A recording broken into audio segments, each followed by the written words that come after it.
Oke anak-anak, yang akan kita pelajari antara lain yang pertama, keragaman budaya di Indonesia. Yang kedua, Bhinneka Tunggal Ika. Dan yang ketiga, peran Pancasila dalam menjaga keragaman. Oke anak-anak, mari kita mulai belajar. Pertama, keragaman sosial dan budaya di Indonesia.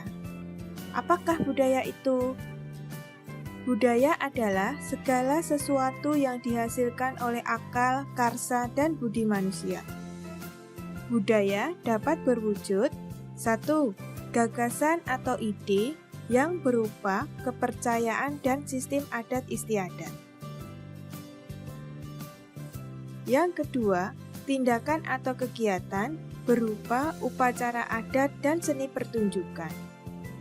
Dan yang ketiga, berwujud benda seperti pakaian adat, senjata tradisional, rumah adat, dan alat musik. Baiklah anak-anak, mari kita lihat contoh-contoh kepercayaan dan adat istiadat dalam kehidupan sehari-hari.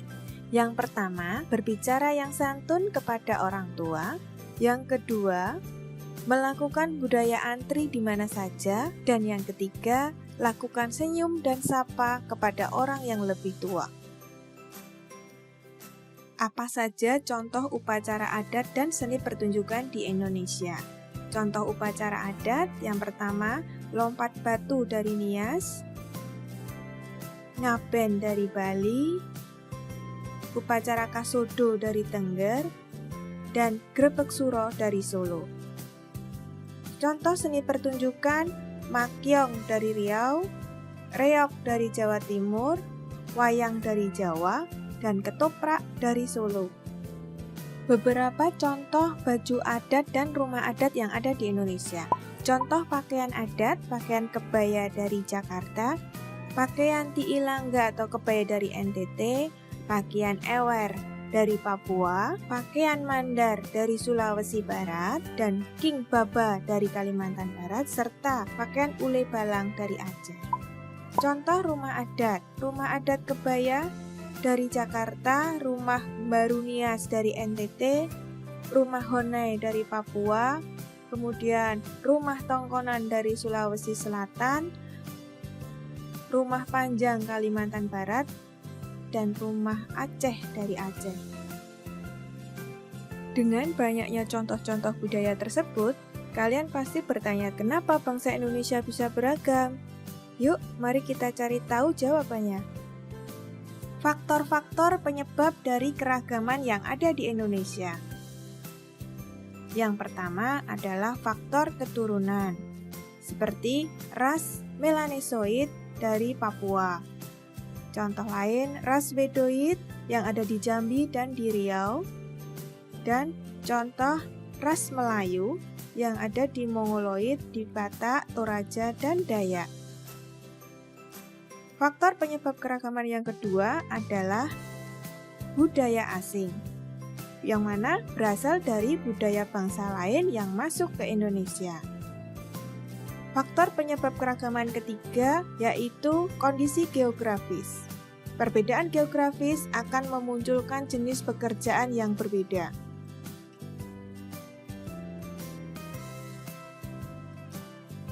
Apa yang membedakan antara suku satu dengan suku lainnya?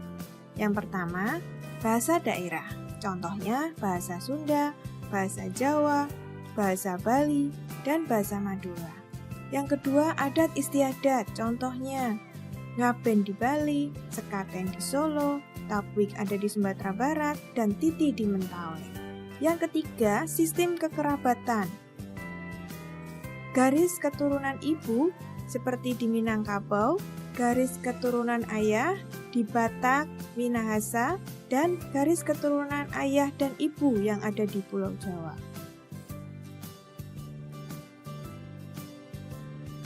Mari kita lestarikan budaya nasional dengan cara berikut ini. Yang pertama, pengenalan budaya nasional ke masyarakat. Yang kedua, melakukan pemeliharaan benda-benda sejarah senantiasa kita galakkan. Yang ketiga, pengembangan budaya daerah dan nasional melalui pendidikan. Yang keempat, menghormati budaya sendiri dan budaya lain. Dan yang kelima, mempelajari kebudayaan warisan leluhur kita. Unsur-unsur budaya. Mari kita pelajari tentang unsur-unsur budaya.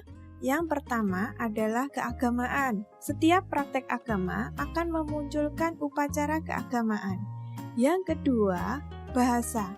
Bahasa merupakan sarana berinteraksi dengan sesamanya dan mewariskan budaya. Yang ketiga, kesenian. Semua yang mencangkup seni yang dapat dilihat dan didengar. Yang keempat, mata pencaharian. Keragaman alam di Indonesia ini menyebabkan mata pencaharian masyarakatnya pun juga beragam. Yang kelima, teknologi dan peralatan. Manusia akan membuat peralatan untuk memenuhi kebutuhan hidupnya. Yang keenam, pengetahuan. Berkaitan dengan pengetahuan tentang sifat peralatan apa saja yang dipakainya. Yang ketujuh, sistem masyarakat. Setiap masyarakat memiliki adat istiadat dan aturan yang ada di lingkungannya.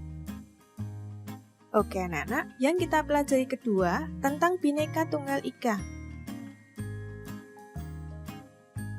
Antara lain, bahwa dengan adanya keberagaman, kita perlu mengembangkan sikap saling menghormati dan menerima keragaman. Dengan begitu, akan menumbuhkan rasa persaudaraan dan persatuan. Hal ini sejalan dengan semboyan Bhinneka Tunggal Ika, artinya berbeda-beda tetapi tetap satu jua. Kalimat Bhinneka Tunggal Ika berasal dari kitab Sutasoma yang dikarang oleh Empu Tantular. Kegiatan ketiga yaitu penerapan Pancasila dalam kehidupan sehari-hari. Contohnya, 1. Sikap saling tolong-menolong. Yang kedua, sikap saling menghormati dengan segala perbedaan. Yang ketiga, bergaul dengan baik dengan semua teman. Dan yang keempat, selalu bersyukur atas segala karunia yang diberikannya.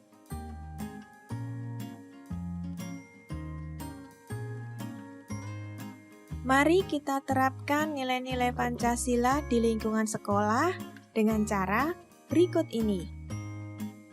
Contoh, pertama, Tika dan Tia saling menghargai pendapat saat belajar di kelas. Faris dan Dewi mengajak teman-teman bermain saat istirahat tanpa perbedaan. 3. Dewi, Tias, dan teman-temannya berdoa sesuai agama sebelum mulai belajar. Contoh keempat, sikap murid-murid tertib dan hikmat saat mengikuti upacara di sekolah. Mari kita refleksi dari pembelajaran yang telah kita pelajari. Yang pertama, ayo kalian identifikasi sikap apa saja yang sudah kalian lakukan yang sesuai dengan nilai-nilai Pancasila. Yang kedua, identifikasi pula sikap keseharian kalian dalam menjaga Bhinneka Tunggal Ika. Dan yang ketiga, apa saja yang sudah kalian lakukan dalam melestarikan budaya Indonesia. Sekian, terima kasih, selamat belajar.